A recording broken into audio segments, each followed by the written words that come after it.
Good afternoon, everyone. My name is Jade Maxwell Rodriguez, and I will be moderating this virtual town hall. I'd like to welcome everyone joining us through Zoom or watching on the webcast. I would like to review a few housekeeping matters before we get started. We will be conducting a short one-question poll for those individuals that are participating by Zoom. If I could ask everyone who is able to complete the poll, that should now be visible on your screen, just so we get a sense of who is participating in the town hall today. I would like to note that we have ASL interpretation and closed captioning to support our participants at today's session.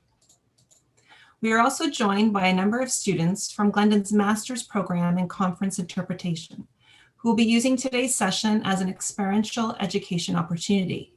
Today, the students will be providing interpretation in French, Spanish, Russian, Arabic, and Mandarin. If you'd like to listen to the interpretation, please click on the interpretation button at the bottom of the webinar and select the language you're interested in. Please note that in Zoom, Arabic will be found under the Korean option. This event will be recorded and will be made available on the conversations.info.yorku.ca website. I'd like to thank everyone who has provided us feedback following previous town halls through our survey. The feedback that has been received has been very helpful and has informed how we can improve the experience for the participants. For example, we heard after the last town hall that people would like the opportunity to vote on questions being asked, and we've enabled this feature for today's session. In addition, we heard that many people would like to hear a short update from other vice presidents in addition to the president. So today, Provost Phillips will be providing a short update. I'd like to thank everyone who has submitted a question in advance. I will be asking these throughout today's session. Where possible, where there are questions of a similar nature, I will be combining them to allow for us to ask the maximum number of questions. We will also be taking questions during the town hall in a few different ways. You can post your question in the Q&A function in Zoom at the bottom of your screens, but you can also send us an email at conversations@yorku.ca. If you're watching using YouTube, please use the email address. Our moderating team will also be monitoring the Q&As and choosing several questions to be asked live during the town hall. If your question is selected, you will be notified and your microphone will be turned on. There will be likely more questions than we have time to answer, and anything that we are not able to address today will be forwarded to the appropriate department for an answer, and you will receive a response directly if you've provided us with your contact information. We will also be updating our Q&A page on the Better Together website to reflect these new questions and responses from today's session. And with that, I'd like to hand it over to President Lenton to get us started. Thank you so much, Jade. Good afternoon, everyone. Bienvenue à tous, bonjour. I really want to thank you all for taking the time to join us today. Before we get underway, I would like to say the land acknowledgement. And I very much appreciate that since the town hall is virtual and we're not all gathered in the same space, that the land acknowledgement might not be for the territory that you are currently on. If that is the case, I would appreciate it if you would take the responsibility to acknowledge the traditional territory that you are on and the current treaty holders. As a member of the York University community, I recognize that many Indigenous nations have long-standing relationships with the territories upon which York University campuses are located that precede the establishment of York. York University acknowledges its presence on the traditional territory of many Indigenous nations. The area, known as Takaronto, has been caretaken by the Anishinaabe Nation, the Haudenosaunee Confederacy, and the Huron-Wendat. It is now home to many First Nation, Inuit, and Métis communities. We acknowledge the current treaty holders, the Mississaugas of the Credit First Nation. This territory is subject of the Dish with One Spoon, Wampum Belt Covenant, an agreement to peaceably share and care for the Great Lakes region. I want to start my remark today with a bit of a public health update. We are, of course, continuing to manage a very dynamic pandemic situation, continuing to respond to public health advice, and most importantly, to the requirements to ensure the safety of our community. I want to thank everyone for your flexibility and for your resilience in continuing to implement and observe the rules as we see them unfold and change in Toronto and in Ontario more generally.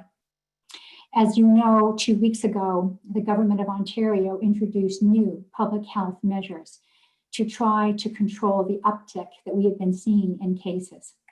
As a consequence, important following changes are now in effect. All the indoor gyms, unfortunately, did need to be closed.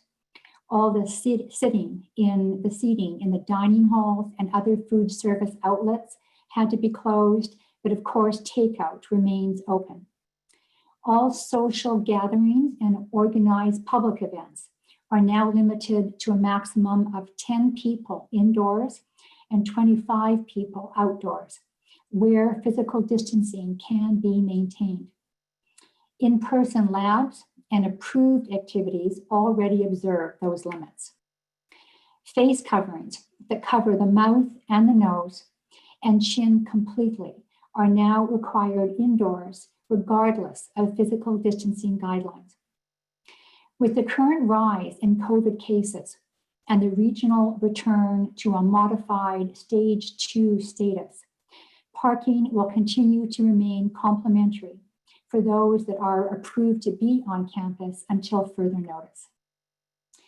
These additional measures are all intended to ensure that we are complying with the changing provincial health guidelines that support our efforts in remaining safe and vigilant. As always, we encourage you to visit yorku.ca/bettertogether regularly for the latest updates, including any cases that occur on campus. I'm happy to say that the count currently stands at 0. Various members of the community are obviously anxious to start looking forward and hearing about winter and even about next year.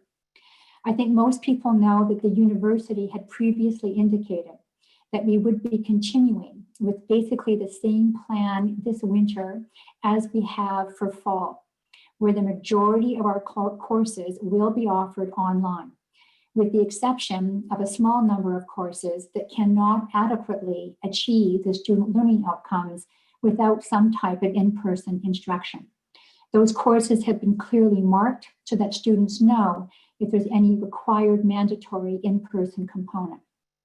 There are other courses that are doing their best to try to offer some on-campus activities, but also through online and virtual means to create a whole variety of ways to support opportunities for students to meet with one another and with their instructors on a regular basis.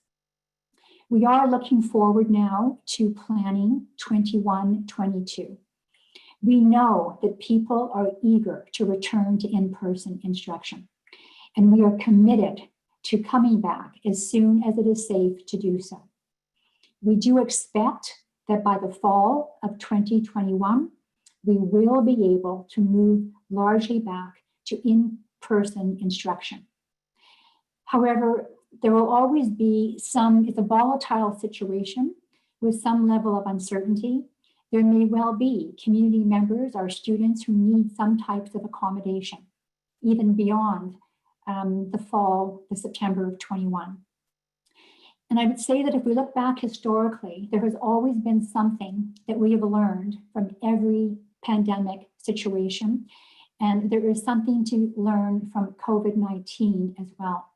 So as we move forward and start thinking about post-pandemic, We'll want to consider what lessons we have learned from operating under these conditions, but also what we have learned about student learning and how we can continue to support universal learning for all of our students.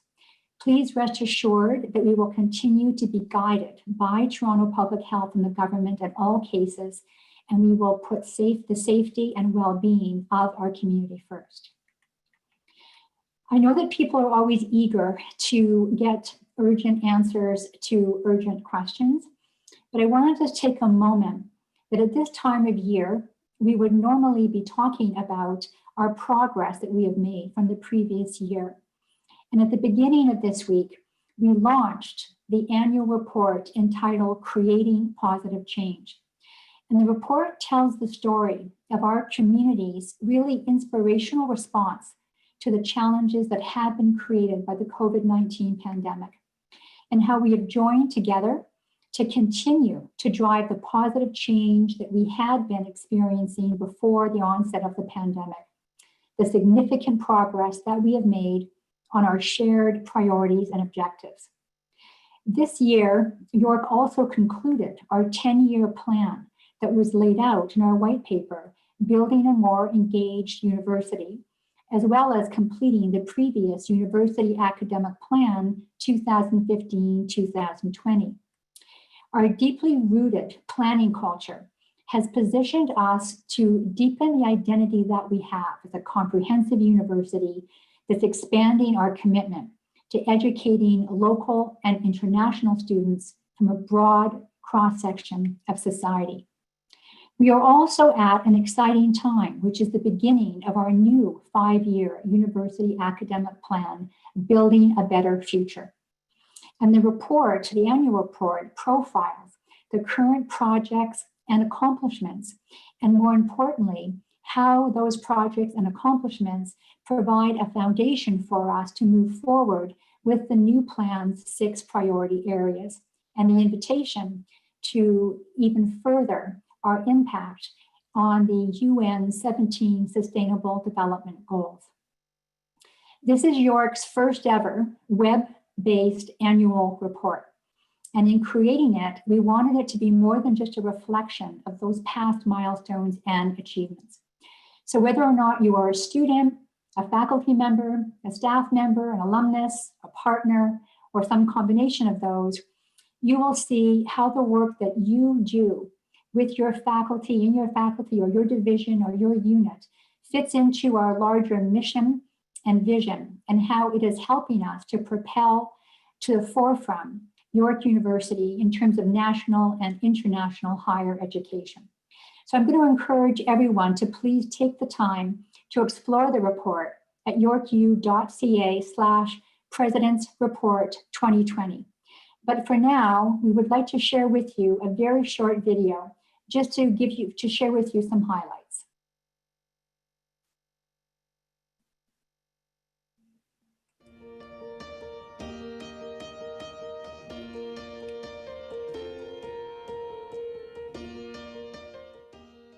York University was made for times like these.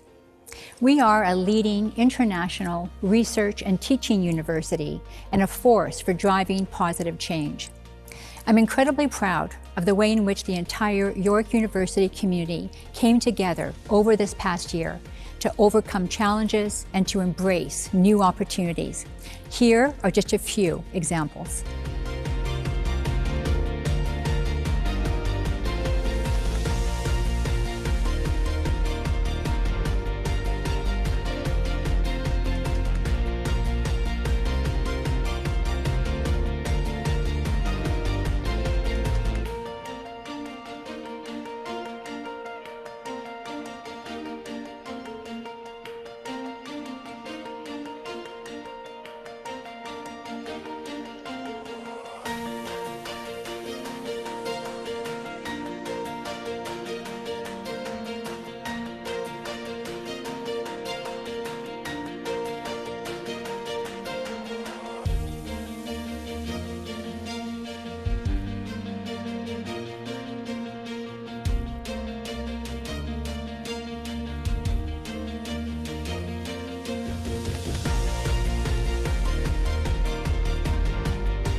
Over the past year, York has cemented its role as a comprehensive, multi-campus and urban university with a diverse student population, making positive change in the local and international communities that we serve. By building on those strengths, York is poised to continue to drive the positive change needed for the future and to support our community through the pandemic with compassion and innovation.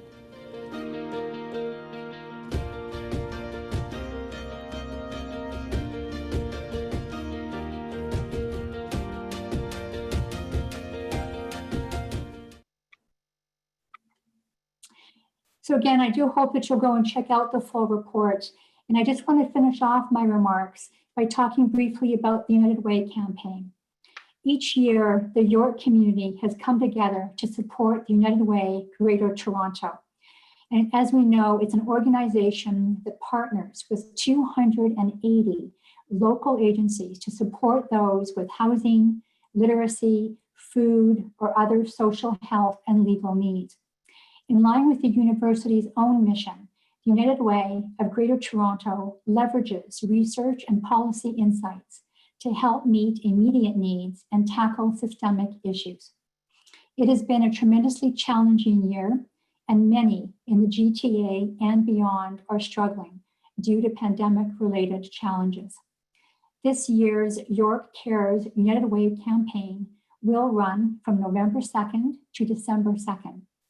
For staff and faculty who are able, we encourage you to help the university raise our target of $150,000 local community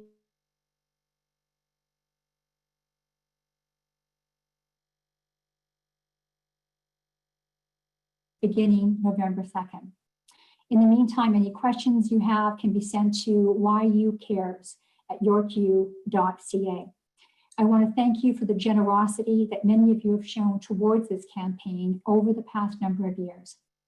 So before we turn to your questions, I would like to introduce our Provost, Lisa Phillips, for an academic update. Hi, everyone. I wanted to say a little bit more about the new university academic plan that the President mentioned. This is a really fantastic moment for us to be launching this plan.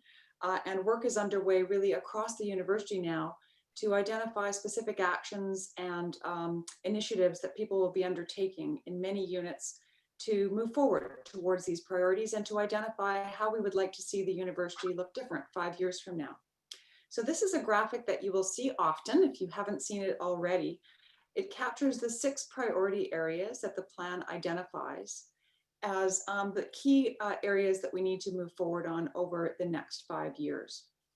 And you will notice that around the outside of the wheel is wrapped the colors of the United Nations Sustainable Development Goals. And that's really there to reflect that the plan also includes a challenge, a university-wide challenge to elevate our contributions even further to the SDGs. I'll say a bit more about that in a bit. The overall theme of the plan is coming together to create positive change for our students, our campuses, and our communities near and far. This plan, I really encourage you to have a look at it. It's not actually all that long. We're going to be, it's currently posted online, but we're also going to be launching at the end of this month a beautiful interactive website which breaks the plan down into sections and it also showcases some of the wonderful achievements that we're already pushing forward in each of these areas. This plan is the product of extensive consultations last year that were co-led by myself and the Academic Policy Planning and Research Committee of Senate. And what surfaced really loud and clear in those consultations was a recognition that our world is at a critical juncture, that we face unprecedented challenges today, but there is also great potential for collective mobilization to shape a more just and more sustainable future. What we also heard is that many of us at York feel quite passionately that our university is ideally situated to contribute to solutions. Above all, it's imperative that we equip our students with to be able to thrive and to be agents of positive change in a world that is transforming so rapidly before our eyes in some ways, yet at the same time not changing quickly enough in others. So work is definitely underway. There will be more engagement with the community about exactly how we would like to implement the UAP. And I want to acknowledge many community members have expressed a strong interest in the Sustainable Development Goals Challenge. And for those who are eager to get involved right away, I wanted to highlight for you the excellent work of the President's Sustainability Council. You can visit them on the web. I believe that one of our team members is going to post the web address in the chat. And if you go to that website, you will find a lot of interesting information about what's happening at York. You will also find a tab that says what you can do. And there is a host of ways there listed that you can participate, whether you're a student, a staff member, a faculty member, an instructor, a volunteer. So finally, I want to say a word about faculty complement, because this university academic plan reflects a strong consensus that to achieve our vision, we need a concerted and sustained effort to grow, renew, and diversify our faculty complement. And I am happy to say that over the last 3 years, we have made some gains. This fall, we are advertising another 54 positions so far, including 14 positions that are dedicated to enhancing the representation of our Black and Indigenous scholars across the university. With our enrollment situation stabilizing at this point in the fall, I've also invited deans to request additional faculty positions over the next few weeks. As well as attracting new scholars to York, we also have to support them, all our faculty, to achieve their goals through all stages of their career. And I'm pleased to share just one recent step that we have taken to enhance those supports. York has joined the National Center for Faculty Development and Diversity as an institutional member. This is an independent organization, and the resources it provides are available for free to all graduate students, postdocs, faculty, and instructors. And I think there's one more slide we have that will share with you how you can sign on and explore and get your free account. And this is really for anybody who's looking for some new strategies for thriving in the academy. And this includes finding mentorship, completing writing projects, improving your work-life balance, seeking confidential advice on challenges that you're facing. I encourage you to check it out if you're looking for a little bit of new motivation or new support to make the most of your scholarly life. I'll close there and turn it back to the President for our Q&A. Thank you for that, Provost Phillips. It's my pleasure to introduce the panelists who will be participating in the Q&A this afternoon. And if we could start with Carol, I see you on our screen. If you could introduce yourself. Thanks very much. I'm Carol McCauley, Vice President, Finance and Administration. Really happy to be here. Thank you, Carol. And Jeff?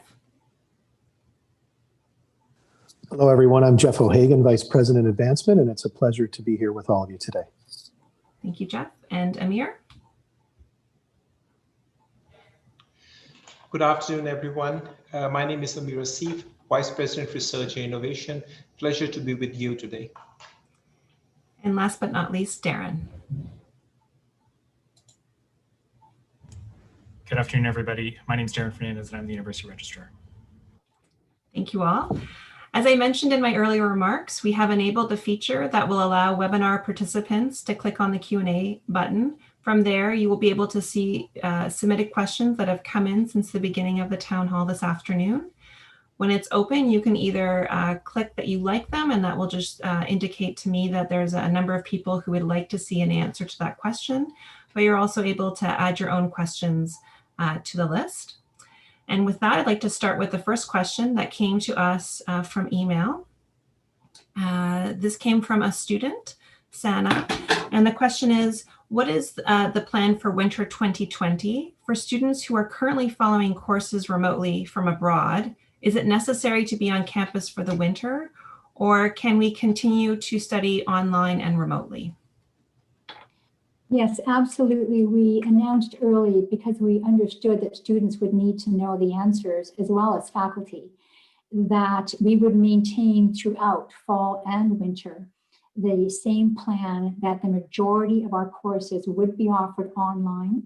That would mean that the majority of students would be able to complete and continue in their courses throughout fall and winter remotely from wherever they might be in the world.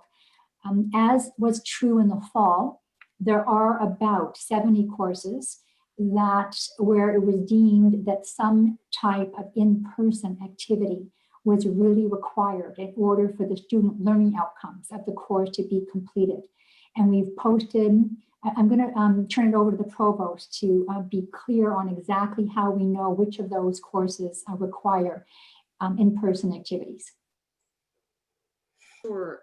We have identified about 150 courses that are going to have some in-person activities, and they're right now being registered, being coded into our systems so that when students get to the point of actually enrolling in courses for the winter, they will know if it's a course that has a mandatory in-person component. This is limited to a very small percentage of our courses. And I just wonder whether our registrar, Darren, might have anything to add to that. Just for students, it would be listed in the course notes section in the registration module. So they'll be able to see it directly listed there as to which courses have a mandatory component. Thank you for that. Our next question is going to be asked live from Rita, who is watching the town hall. Rita, go ahead.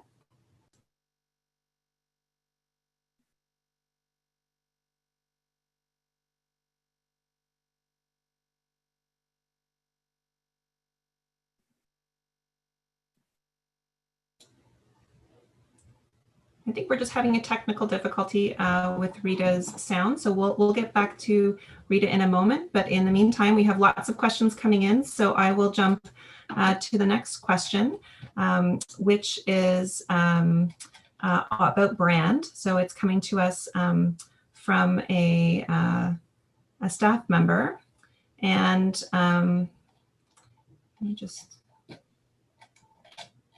Well, my order has been ordered. Okay. So I can't actually locate the brand question. It's just the order has got a little bit out of date. So I'm going to move to this question, which is, actually I found the brand question. Sorry about that. What kind of plans are in place to ensure that we are able to deliver on the change maker aspect as noted in the brand campaign? How will York University make a compelling case that the people behind York U are indeed real-world change makers? How do we show compelling evidence York produces graduates who see themselves and act as change makers? I'm going to invite the provost to add to what I'm going to say, but I want to make the argument that many people know that Times Higher Education does a variety of rankings. And they introduced a new ranking a couple of years ago, which was on impact. And that impact was measured in terms of a university being able to demonstrate through a very large number of concrete measures, using examples about how the university's faculty and students and staff were indeed affecting change and positive change in those 17 Sustainable Development Goals. And so we have a whole range of metrics that we use. And the fact that York has ranked so highly 2 years in a row now, 33 out of 767 universities that are participating so far, and we intend to keep our high ranking, tells us how well we are actually doing on those various measures.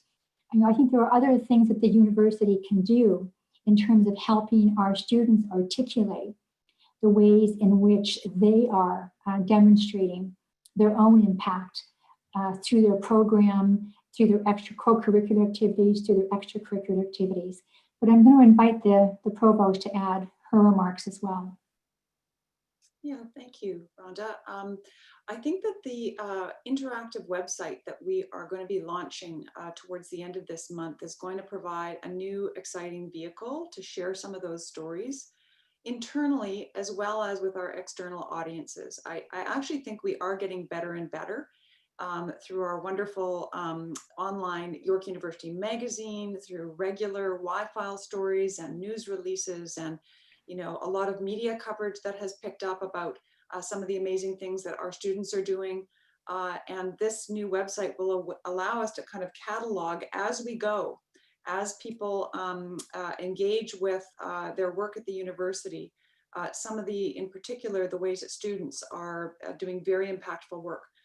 So I would also just point to the Why You Better Together website that we created during the COVID emergency, because we saw all around us the ways in which people were stepping forward and doing really quite incredible things in their communities, in their research, in their coursework. And so those are, I think, some of the ways that we can really tell that story. And there's nothing like an example, right? And a case study and a narrative to capture people's attention and imagination. You can have all the statistics that you want, but there's something about making sure we get the stories out there. So I'm looking forward to seeing more and more of that as we go forward. Yes, Jeff.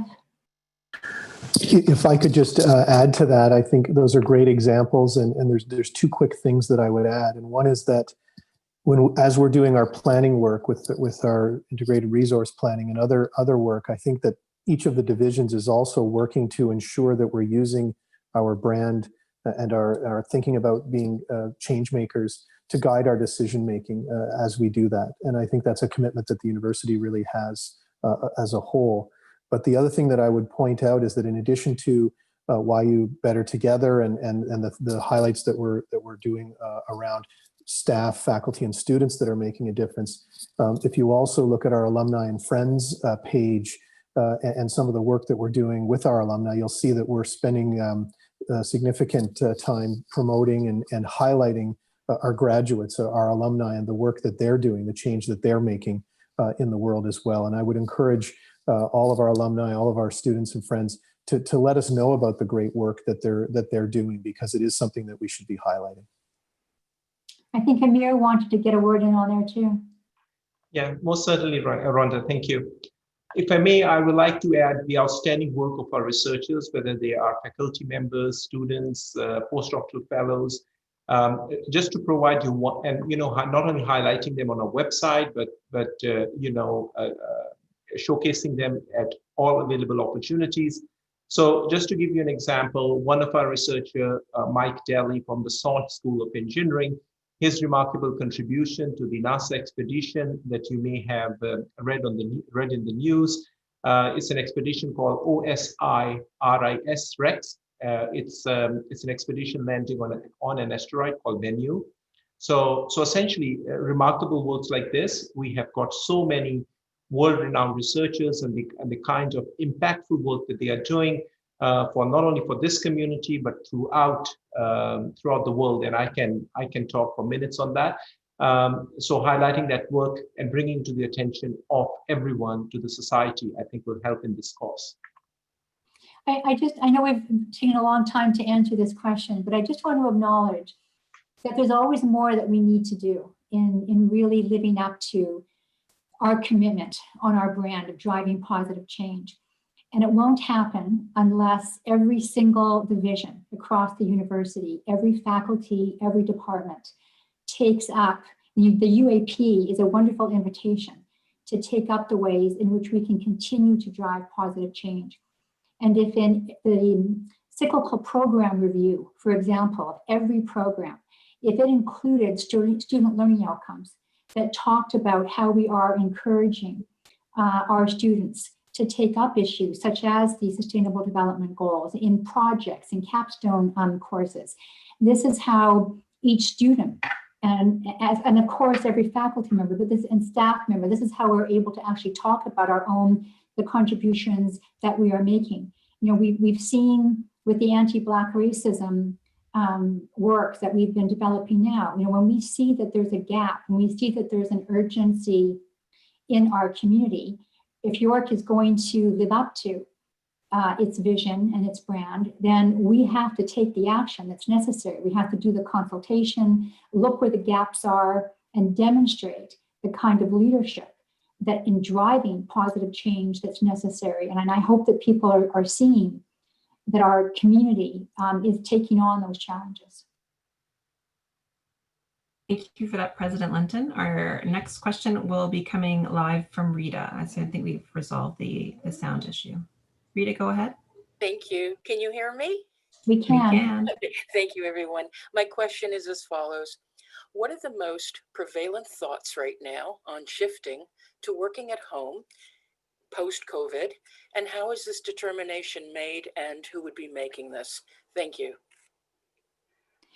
You know, I think that one of the most prevalent thoughts that has come up is the need to think about working from home post-pandemic, of having a work from home policy. And how we do that is, and I started off in my remarks by saying that there are lessons to be learned in every pandemic and in every disaster of this kind. And so we have an emergency operations group, and that emergency operations group, as we have been transferring people to be able to work from home, have been creating and providing input to a university, an executive management team that has general oversight during this time, to talk about the input that we've been hearing from our staff and our faculty members, the challenges that they've been facing. We've also been meeting regularly with the unions on campus, and they've been hearing from their members. So that input is coming. And there are really important questions that are being raised about working from home effectively, but also people who have found working from home to be quite an efficient way for them to both fulfill their work obligations as well as potentially personal obligations. And so understanding that there might be interest post-pandemic in how we think about our work arrangements, we're starting to take up that conversation again with management, but also with the unions to think about how we could move forward some of the lessons that we have learned and how could we try to accommodate those diverse needs post-pandemic. I'm happy to open it up to any colleagues who feel I haven't fully answered that question. Thank you for that, President Lenton. The next question comes from the Q&A and it has received 54 votes. So I'd like to go with that one next. And it comes to us from Teresa, and it says, I know that some faculty have been given retirement incentives. Will staff be offered anything? So that's really solely right now in the HR area. And I'm wondering whether or not, with her apologies, unfortunately, our VP of Equity, People and Culture, Sheila Cote-Meek, due to a personal situation, has not been able to attend today.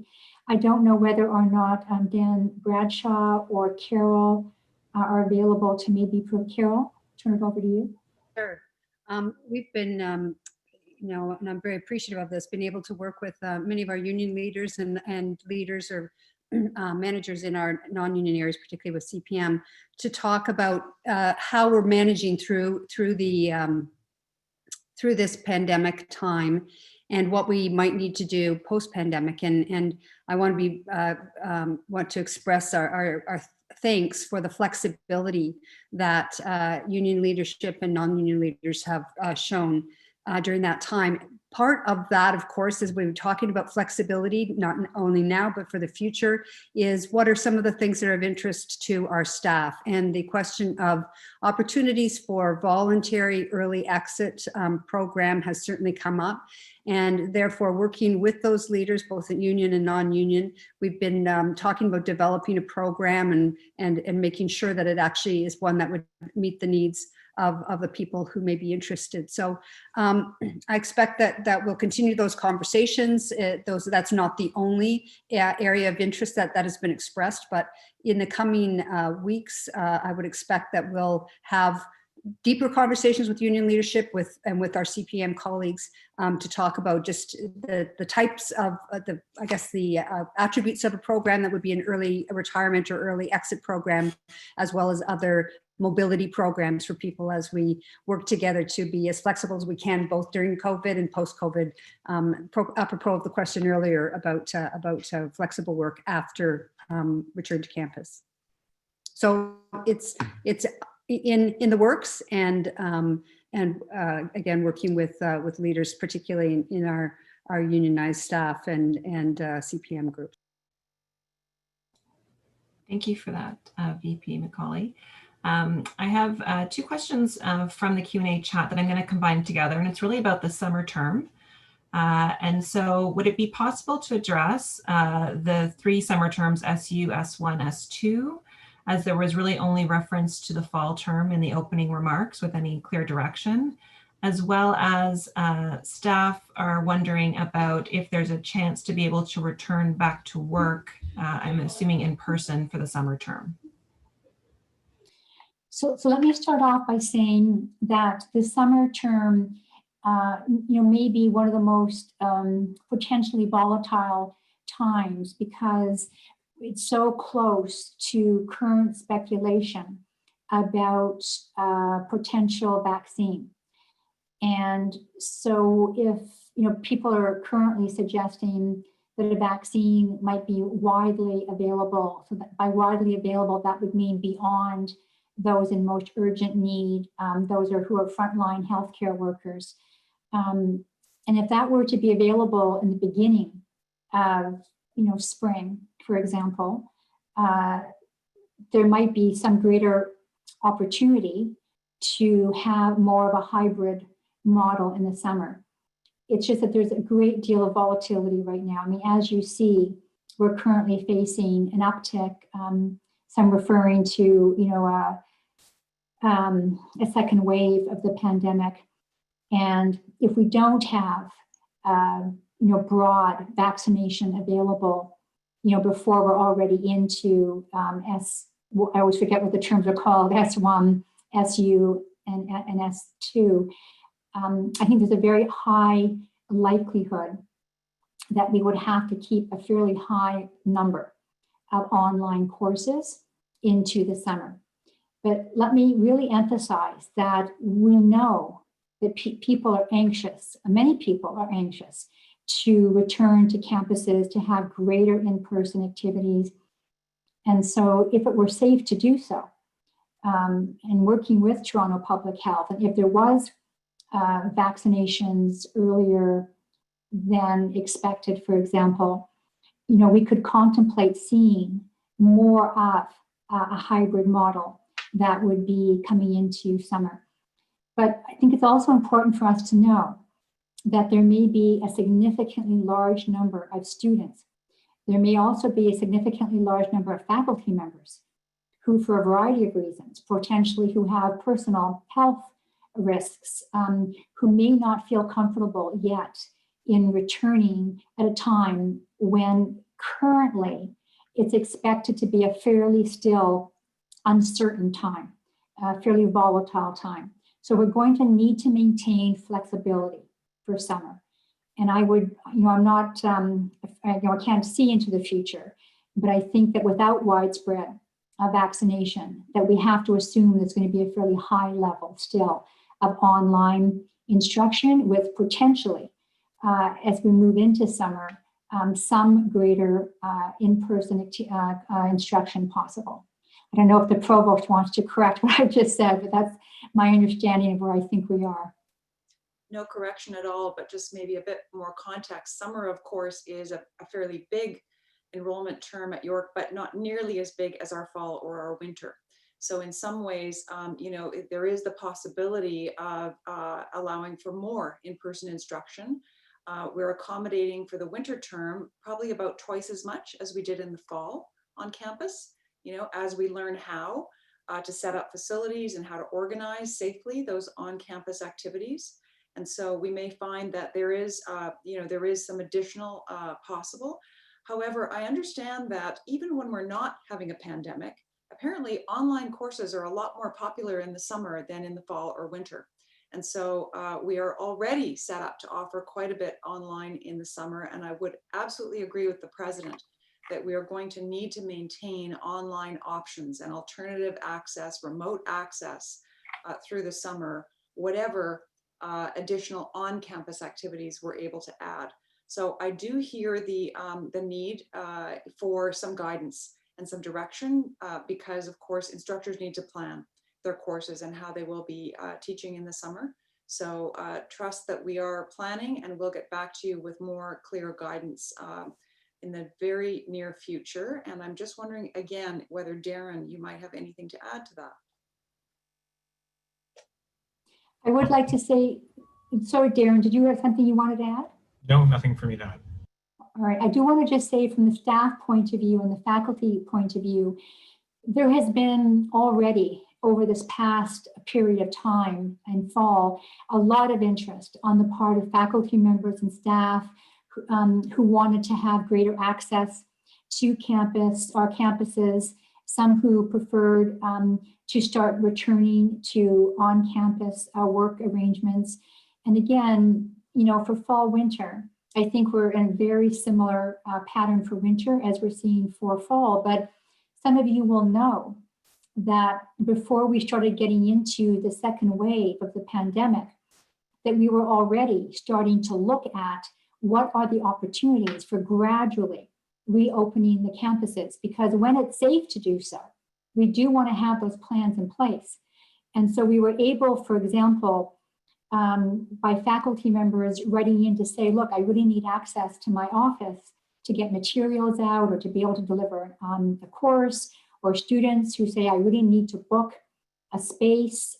We were able to provide some increasing access to campus. We may expect to see that over the winter, that there will be some staff who are asking, is there a possibility for me, you know, to return to campus? At the moment, as you know, the government has put in back further restrictions. So it's very challenging right now. But if things were to improve in winter, we would continue those conversations about how do we gradually reopen the campuses to allow and to accommodate those students and staff and faculty who, for whatever reason, need access to our campuses. Hopefully by summer, there will be greater flexibility, and that by fall, we'll be able to accommodate large-scale in-person attendance. Thank you for that, President Lenton. Our next question came to us by email from a student who wants to know how best to address the issue of professors not posting their pre-recorded lectures on time, usually a couple of days late, and professors going beyond the allotted time, videos that go way beyond 3 hours in a 3-hour lecture. You know, I hadn't actually heard about videos going longer.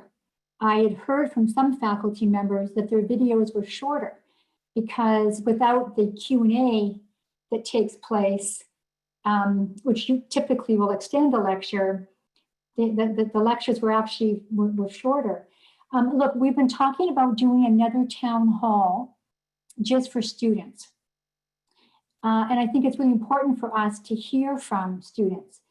So that we get a sense of the different issues that are occurring.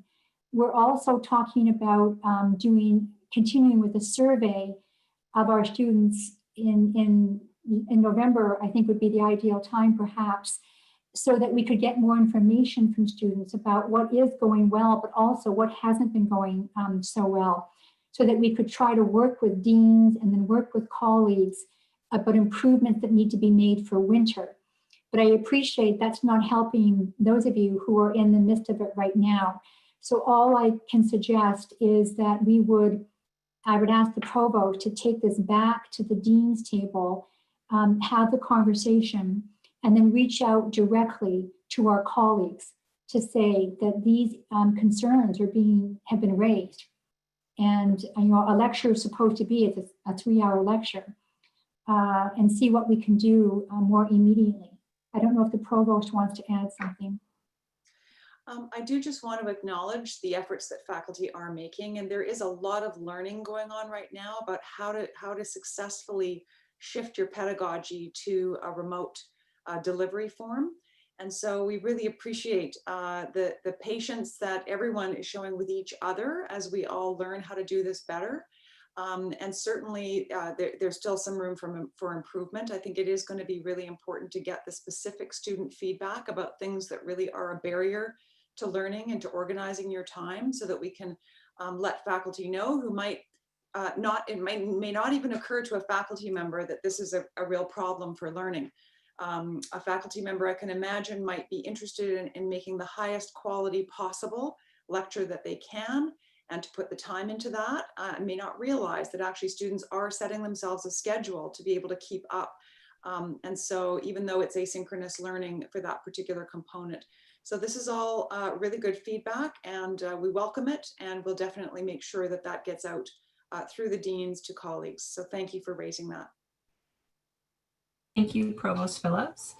Our next question also came in prior to the town hall from a student. And this student is wondering, because of a lack of peer-focused groups and collaboration that the online class format provides, she feels the quality of her education has declined. How is York addressing this? And could York consider further reducing student tuition?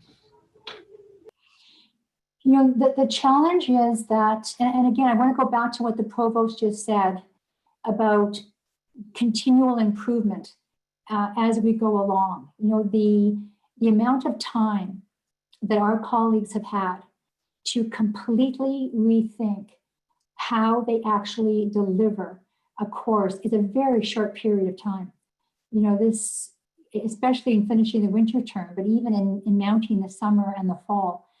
And we've had a tremendous uptake in our faculty members taking instructions themselves, having online champions, sharing best practice, and sorting, precisely because our colleagues are looking for ways through virtual means, through augmented reality, through other kinds of creative strategies, to still continue to offer chat opportunities, to offer networking opportunities with potential employers, thinking about ways how you can still introduce experiential education, internationalization, like the work that's having to go into thinking about how you do that well online is tremendous.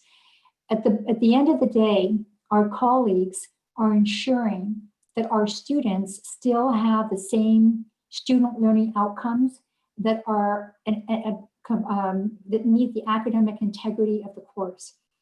And interestingly, in many ways, are having to put in more time in order to try to develop those alternative ways of learning.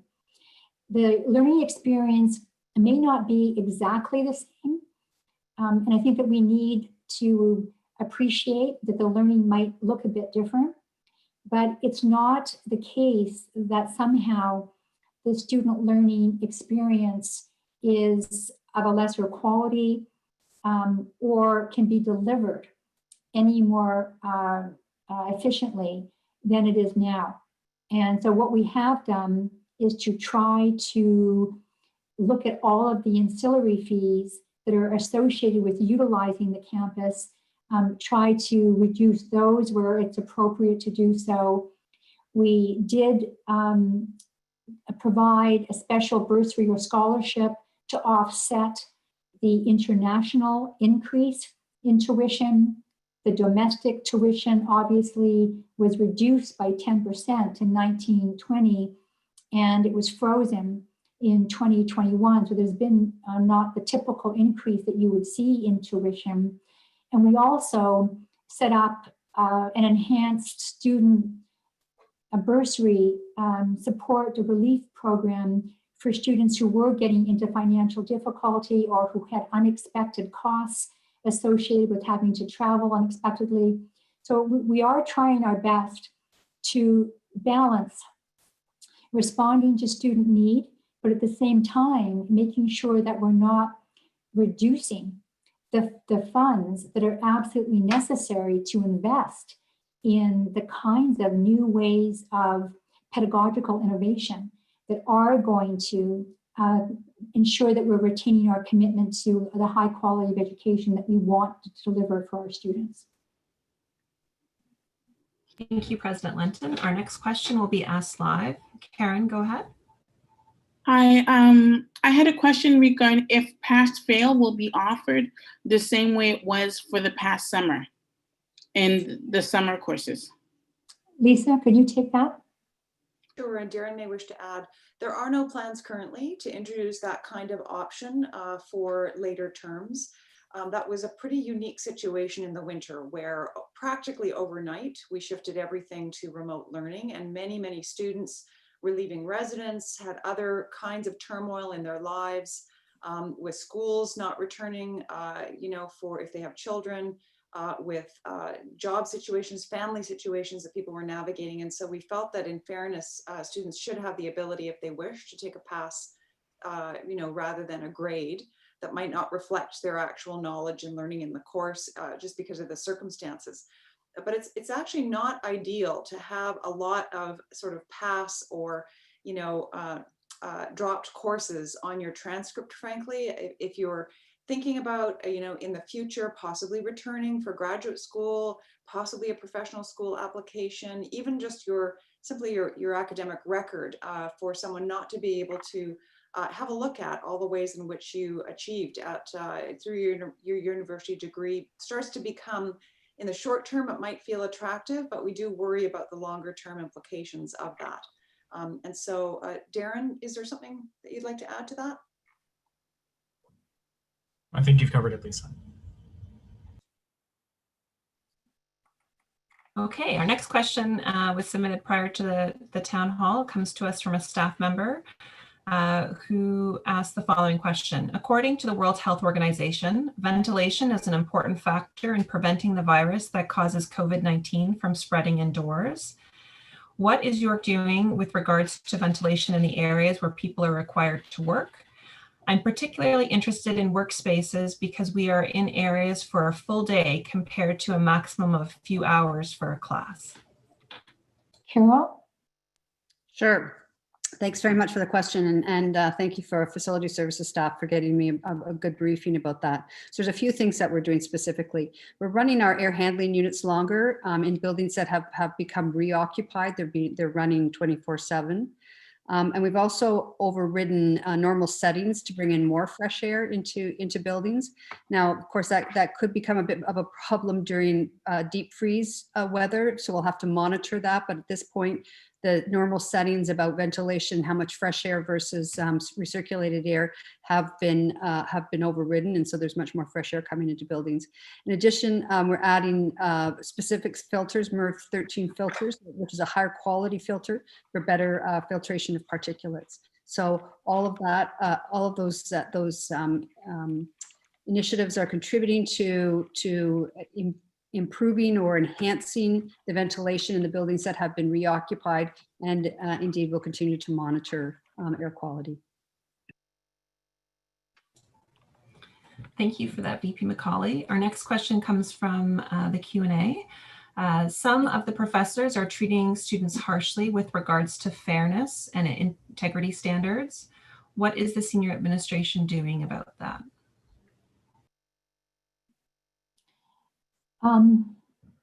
It's challenging without knowing a little bit more specifics about what that particular concern is. And I wonder if we don't need to find some way to get a bit more information from you. I mean, again, going back to our earlier answer, there's learning going on both sides.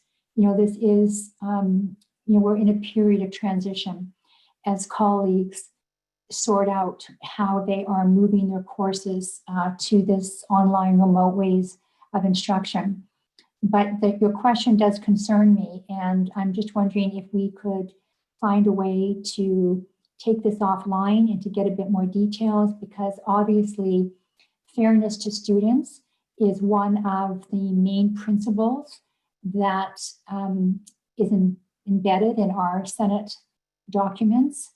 And we would want to take up what might be happening. There could just be confusion on the part of some colleagues of what's allowed, what's not allowed. So Jade, is there some way to try to get a bit more information offline from this student? Yes, it looks like we will. I think anybody who's signed into the webcast, we should be able to have their email address. We can follow up with them directly. Wondered if I could also. Yes, go ahead, Lisa. Yes, I too would like to understand more about what the details of the concern. I do have to share though that we have seen, you know, as we started to bring on some of the online instruction and evaluation, we did see in some courses, unfortunately, a rise in sort of quite obvious academic dishonesty. And this is, of course, very, very concerning to students who are, you know, following the rules and feel that it's unfair for some to possibly be breaking the rules. And so I think that one of the things we're learning is sort of how to evaluate work online in ways that make sure there's academic integrity there. It's possible that in the process of those efforts that, you know, some things were taken a little bit in the wrong direction or too far. I really would need to know the details. And I'm just wondering, Darren, you've often been at the forefront of some of these issues where there's an exam where some students feel that there's a high rate of academic dishonesty that's unfair to them. Some professors are very concerned with that and looking for solutions. Any further comments from you? I think what I can offer is students have been quite forthcoming in sharing that information with us as this has been going on, and both faculties and individual instructors have been quite willing to work together to come to a good solution for all parties involved. And so it's been a great opportunity for us to learn a bit more about some of the concerns that have emerged for students over the last few months. And so it's something that I think we're attentive to, as well as the Secretariat and the individual faculties. Thank you for that, Darren. The next question comes from a student. To go along with the Anti-Black Racism Initiatives Fund to support African Canadian and Black student staff and faculty, when will scholarships and grants be made available to support African Canadian Black students directly? What I can offer is to say that the Vice President of Equity, People and Culture, Sheila Cote-Meek, and I did undertake quite a number of consultations with our Black students, our Black staff, our Black faculty over the last several months. And she has leadership with obviously advisors to summarize the input that was received and to frame that input into a university anti-Black racism framework, which would be a framework that would invite everyone from across the university, much along the same ways as our Indigenous framework does, to engage with specific actions that could advance some of the goals that are articulated in the framework.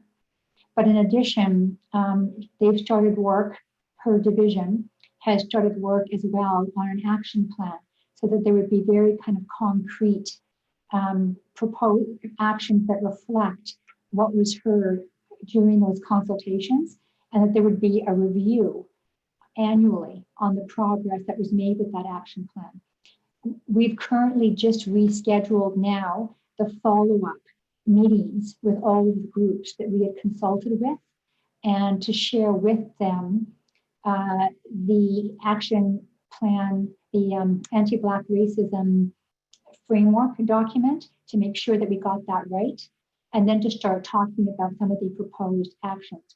One of the recommendations was indeed to think through what we could do to better support Black and Indigenous and racialized, it was a bit, that recommendation was broadened a bit, students, to try to really facilitate and grow the pipeline of students who eventually, will feed the opportunity for hiring Black scholars, Black faculty members, Black postdoc fellows. So trying to target and raise supports, financial supports for our Black students was indeed one of the recommendations that emerged, and that will be one of the actions that we'll be formulating. It's hard to put a timeline on exactly when we will have those additional supports available, but some of the actions that we're taking are already rolling out, and we're certainly hoping to be able to affect further actions in time for the 21-22 year, if not before. Darren? And I could also add that there's been one award directly for students that's been formalized and established with this fund as well. And we're just in the process right now updating the website and the student financial profile to ensure that students can apply and be eligible for the award. And I'm sure Jeff has something else to add to that. Jeff? Yes, I would add that there are at least a couple of new donations that I'm aware of that are in process or that have been received specifically to support for financial aid and other supports for Black students. Our alumni, our donors are really interested in this, and we're continuing to speak with a number of them as well. And that'll be a continued focus for us in terms of looking for external donor support for those kinds of awards.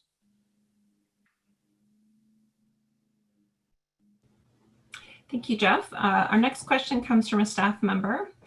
They are concerned about staff layoff due to the current situation. Can the president or another vice president comment on staff retention, in particular support staff retention and plans for return to the campus? Well, I think I invite all of us maybe to talk about staff retention. I think that, our approach when we've been talking with the unions in particular, because members will often go to their own unions, but also talking to managers who are working with unionized staff and frankly, talking to managers as well. We've been trying to really, in all cases, get input from colleagues about what challenges they're facing now in working from home to a large extent. Of course, we do have some colleagues who are, essential or considered to be required staff on campus. So also taking their needs into consideration. So we can, that emergency operations group that I mentioned earlier, we try to gather all of that information and we try to be responsive to issues that are coming up. Whether or not that are people who are having difficulty with the physical situation that they have in their own home environment, in terms of the temporary or short-term access that they might need to get materials on our campuses. We know, so we're trying to be responsive because we see all of that as part of staff retention, of being sensitive to those needs and making sure that we're not losing our staff because of circumstances that are beyond their control in terms of having to shift to different environments to work. At the same time, we do have to follow the public health guidelines about how many people we can have on campus at any particular time in any particular building. And so we necessarily need to take any individual request for access to our campuses on through a process. But that's why we continue to be, just one of many reasons why we understand very well that there are members of our community, our students who are very anxious to return to our campuses. That's why we are always seized with having conversations about the gradual reopening of our campuses as it is safe to do so, following the Toronto Public Health Guidelines.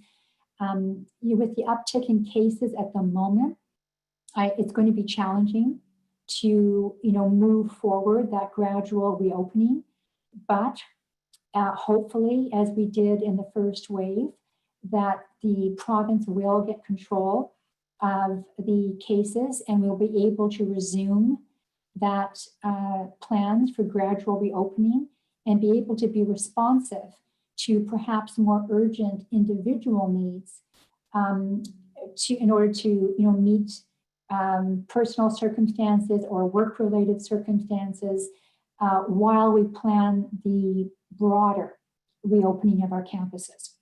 So that's probably the best that I can offer right now. And I would urge that if any individual staff member is facing specific circumstances that we may not be aware of, we are always trying to do our best to be responsive. And so if you could bring forward those concerns to the relevant manager, to the VP to whom you report, depending on who you do report to, I can only say that we will do our best to try to respond to those circumstances. Did you want to add anything, Carol, or anyone else? I wouldn't mind adding that we've been having great conversations throughout the university about flexibility, about opportunities for redeployment, for learning new skills, for post-COVID or even post-COVID return to work. And I mentioned some of those programs that we've been talking about before. So I'd just like to say that the flexibility and resilience of our staff has been is very notable and acknowledged, and also that of our union leadership in working through with us the redeployment of some staff or the changes that have been made to the nature of work, and I'm thankful for that. I'd just like to say that there are certainly situations that we become aware of people who are really struggling with remaining positive and engaged in their work while being so long off campus. And I hope that you're reaching out to the resources that are available on the Better Together website to avail yourselves of those. And I certainly know that the managers are watching and trying to keep in touch with their staff to make sure that services and supports are used that will help you to weather these changes and remain resilient and flexible in your approach to work.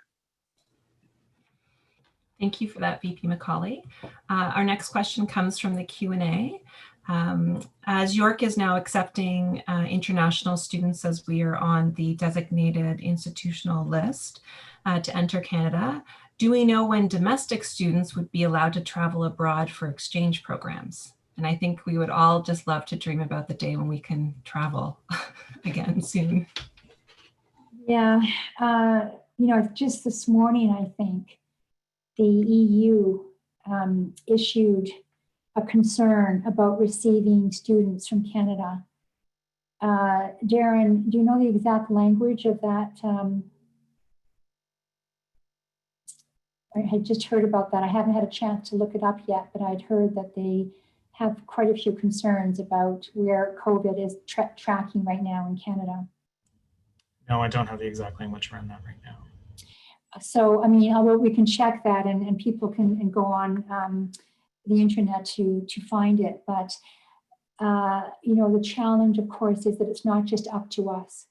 We had been issuing guidelines for our faculty and clearer directions regarding our students about traveling outside of the country and what we would not be able to, provide support for.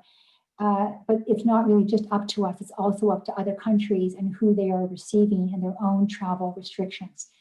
And so right now, and I want to turn to Darren to make sure that I'm correct on this. We have not yet reinstated our student exchange or our international placements and so forth. When that's likely to happen, Darren, can you offer any clarity in where we are with those discussions? Unfortunately, not much more clarity than what you've already offered. So it is the combination of the travel restrictions as well as the restrictions that are held by each individual institution. I think it's also important to note that York International also has their globally networked learning programs that are still occurring right now too. So that sort of experiential learning abroad with other institutions, with other students from away is still happening through the virtual means. So that they're still occurring, but the physical act of going on exchange is still conditional on Canadian travel restrictions, the restrictions of a bloc like the European Union or a home country, as well as the individual institution receiving the students. Lisa. That daunting list of challenges, I would add insurance. Insurance companies have not been keen to extend travel health insurance.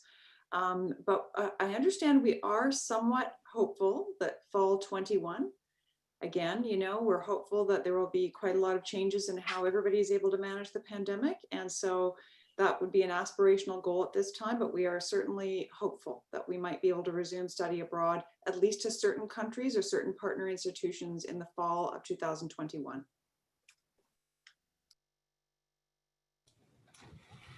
I should emphasize that our own plan was one of the first university plans to be approved by the provincial and federal government. And so we are able to receive international students. We have had international students coming. We hope to have more international students come for the winter term. And our plan really includes pick up from the airport right through to the quarantine support, to making sure that they're able to get the testing that they need and the resources and services that they need until we're able to transition them into their residence location. And so we are trying to do everything we can, of course, to take advantage of the federal government's decision to allow an opening for international students to come into the country and making sure that we can support their arrival here. And I can only say that we're very keen to make sure that any of our students who want to take advantage of international opportunities by actually going, in addition to the virtual global opportunities, we will absolutely facilitate that as soon as we get a green light from in Toronto Public Health and government that our students will be safely supported when they take advantage of those opportunities. Thank you for that, President Lenton. We now are going to move to a live question. Vanessa, go ahead.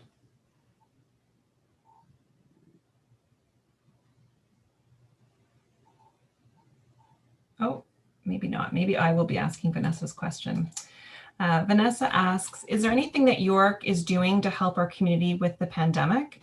Is there any COVID testing on campus, research being done to contribute to vaccines or understanding the virus better, donation of PPE, or increasing the volume of nurses graduating? Yeah, I'd like to say yes, I think to almost every one of those questions, but maybe I'll ask Amir, first of all, to elaborate a little bit on our contributions in the area of research. Thank you, Rhonda, and thank you for asking the questions.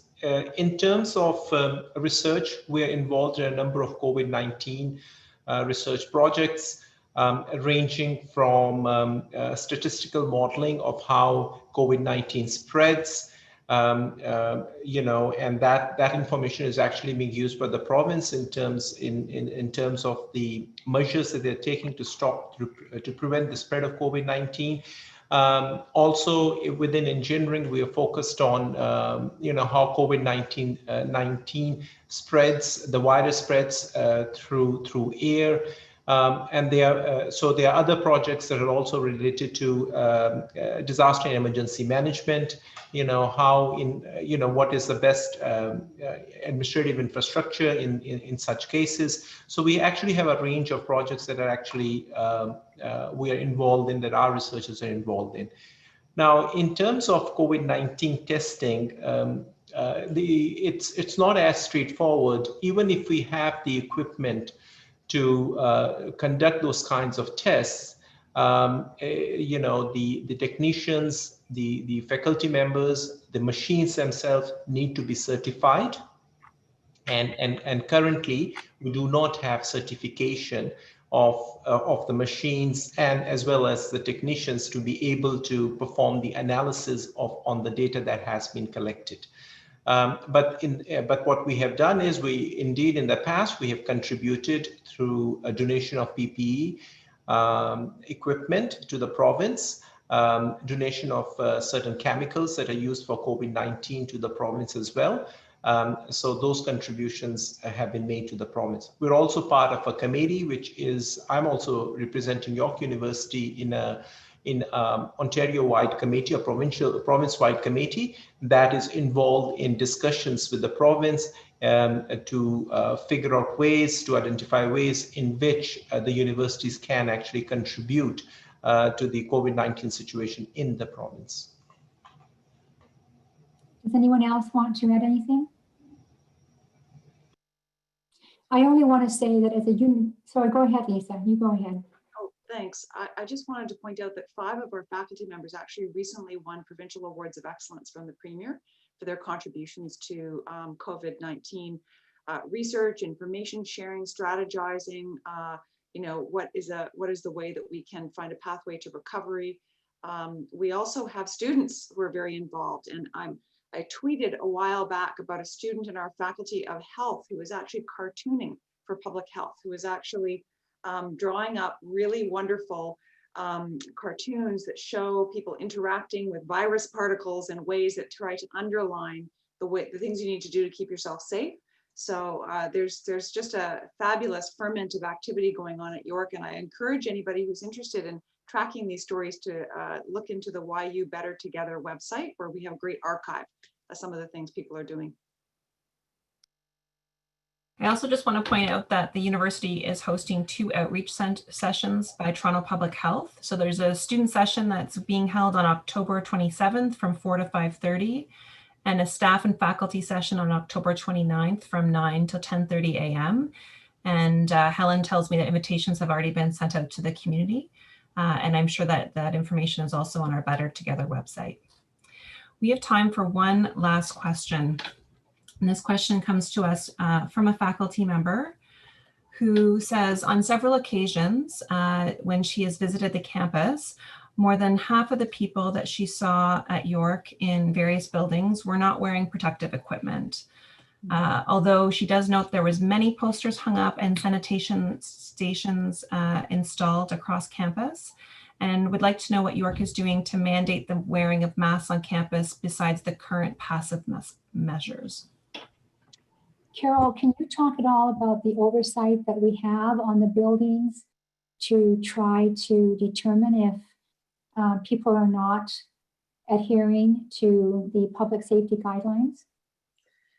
Yes, a lot of it, as I think has been noted, might be considered passive, but is intended to be quite active. There's lots of signage. There's certainly staff on campus, custodial staff and maintenance staff who are, letting us know if there's areas of particular concern, so that we can have specific conversations.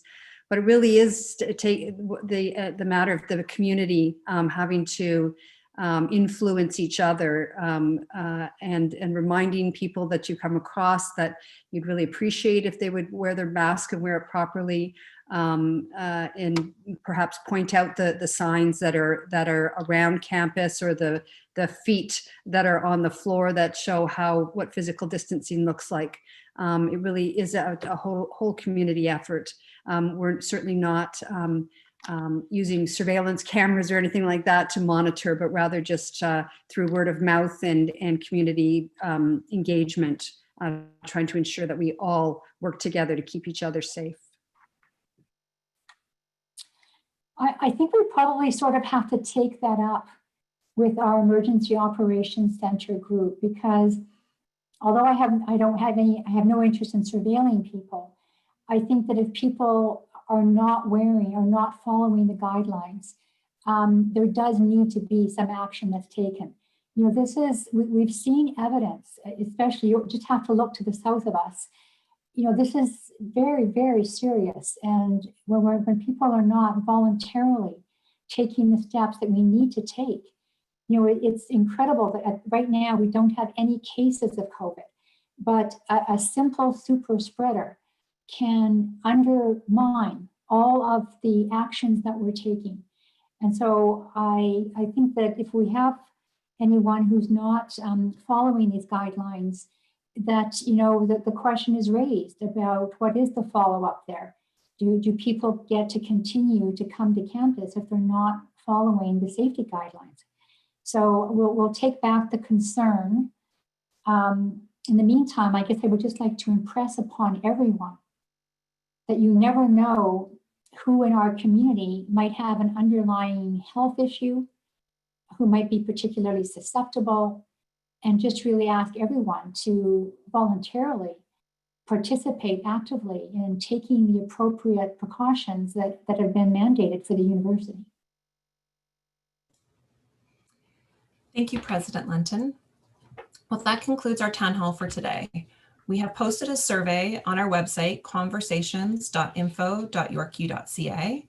We look forward to continuing to get your feedback so that we can find ways to enhance your experience in future town halls. And I'd like to thank everyone for joining us today. And I'll now turn it over to the president to have the last word. President Lenton? Yeah, unfortunately, the president's screen just went blank for some reason. And so unless I can very quickly correct the problem, which I will try to do in a second, I may be physically challenged here.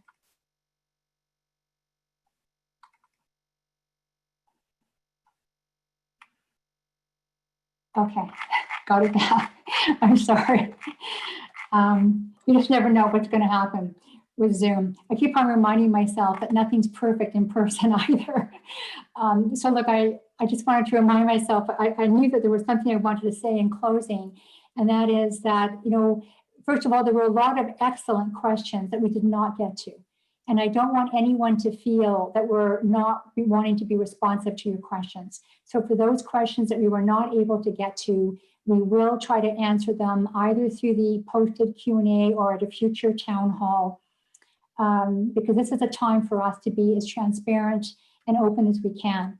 I do want to finish with a tiny bit of good news, and that is concerning the Brady family donation. Some of you may have heard that on Friday we announced that the Brady family, who are notable philanthropists and also supporting the university tremendously for many years, have donated $10 million towards the construction of the new Markham Center campus. And in recognition of their generosity, we will be naming the atrium in the new campus, the Brady Family Atrium. And the atrium will not only be the center of the new campus, but we're hoping it's going to be really the hub where students are going to be able to gather to discuss and exchange ideas and meet with one another. So I just want to say we're deeply grateful to the Brady family and to the RP Brady Family Foundation for their contribution and their ongoing support. And then finally, I just want to acknowledge that we've had online students from the Master of Conference Interpreting program, and they've been providing absolutely excellent interpretation for this town hall in Spanish, Mandarin, Russian, Arabic, and French, as was announced at the beginning of the town hall. I really hope that it's been a great experiential opportunity for each of our students, but I want to express my gratitude for your efforts to make today's event even more accessible to our entire community. And just a warm welcome to everyone who attended today. The questions and your participation are incredibly important, and it gives us an opportunity to talk with one another and to provide updates and clarifications as we go. So merci for everyone, miigwech, take care, and we really look forward to connecting with you soon.